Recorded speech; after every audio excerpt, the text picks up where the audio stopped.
All right, we got driver Casey Leonard here with us. He's going to share some of his insight into his drives. Casey, we'll go ahead and start with race 1. You're on number 1, Odds-On Contago, first leg of the daily double. The well-bred mare had a rough go of it last out. Once you get this one fired up, does she have a hard time relaxing? Yeah, she has a tendency to choke a little bit, and it was a little tough on her that first quarter, but she shouldn't have stopped as bad as she did. They attributed it to a little sickness, and hopefully they got her treated up. I don't necessarily think being on the front with her is probably in her best interest for the longevity of her career. If she could learn to race out of a hole, it'd probably be a lot better for her. Casey, with the 2 levers in the 7 and the 8 hole, would you be okay getting away third in here? As long as the fractions are honest, I would like to sit in with her, especially the way she raced that last start. I would hate to get in a spot where I had to use everything early, but we'll just have to see how it unfolds.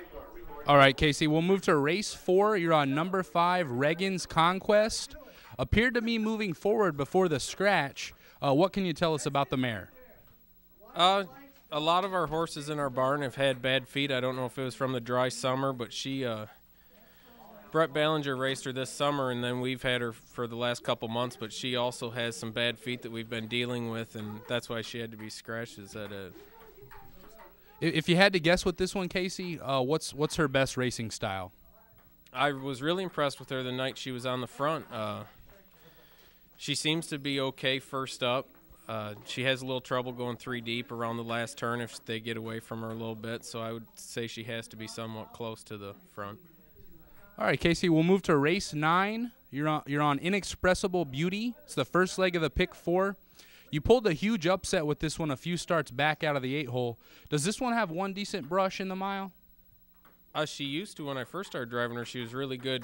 She could leave really good. And now she's kind of been a little flatter. I don't necessarily know if that was a great race. It was just kind of they came back to her, and she was the benefactor, I guess. The best case scenario for this one probably be second up? I would say so. I like I said, she used to be able to leave pretty good. I don't know if that doesn't look like she raced really good being left with her last start at Balmoral, so I would assume she probably needs a trip. All right, we'll move to the last race of the evening, race 12, number 4, KB's TK. The mare is racing really good right now, and you made up a ton of ground late. If you would have had better cover last out, could you have won?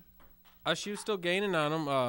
I don't know if she could have won the race, but she's definitely fit. That was a big problem with her, is that her fitness wasn't there, and she's came around and turned into a pretty decent little 4-claimer.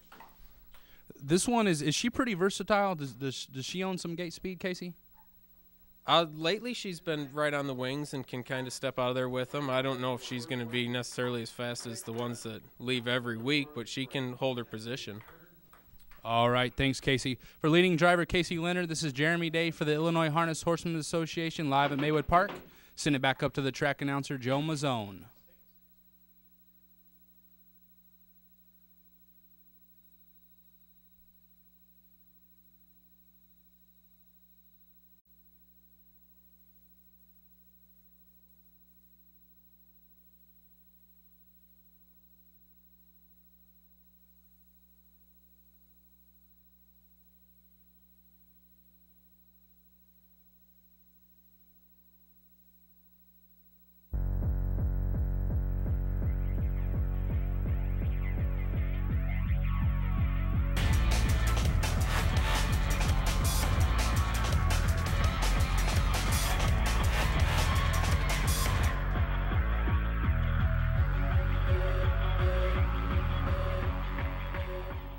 All right, we got driver John DeLong here, winner of the first race on number 4, Uptown Lady. John, huge effort by your horse after losing cover. Did you start to get a little discouraged there for a little bit? Yes and no. I mean, Josh moved pretty hard, and I couldn't move that hard with him to keep up with him, so I just kind of took it easy through the third turn. You know, she runs in a little bit in the turns, and so down the backside, you know, got after a little bit. She's a horse you got to get after quite a bit because she doesn't like to go on her own, so, you know, she raced good. When did you think you had a good chance? When I pulled even with him going into the last turn, I thought I had a shot. You know, he'd been getting after his horse pretty good, you know, since like the 5/8. So I thought I had a pretty good shot then. John, tell the listeners out there how the track is and if there's any wind condition. The track's good. You know, it's got good cushion, and no, there isn't any wind, so it's be a good night. All right, John. John, you're making a habit of this winning the first race tonight. This is at least 3 or 4 times in a row now. So for driver John DeLong, this is Jeremy Day for the Illinois Harness Horsemen Association live at Maywood Park. Send it back up to you, Joe. Thank you, JD. And by the way, the winds are 6 miles per hour out of the west-northwest.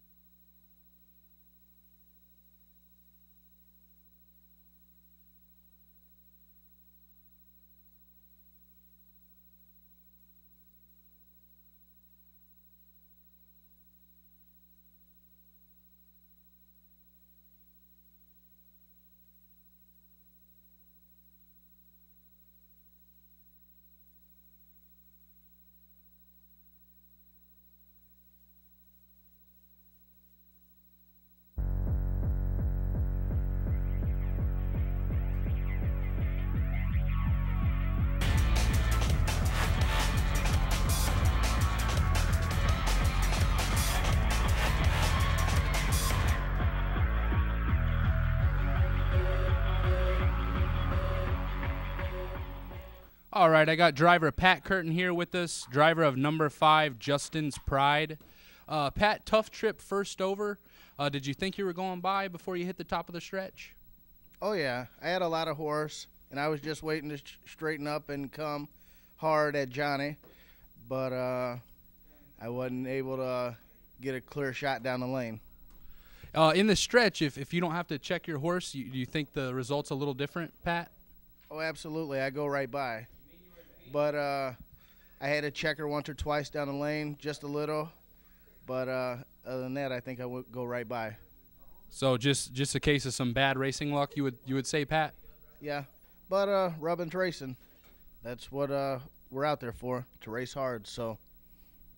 All right, thanks, Pat. For driver trainer Pat Curtin, this is Jeremy Day for the Illinois Harness Horsemen Association live at Maywood Park. Send it back up to you, Joe.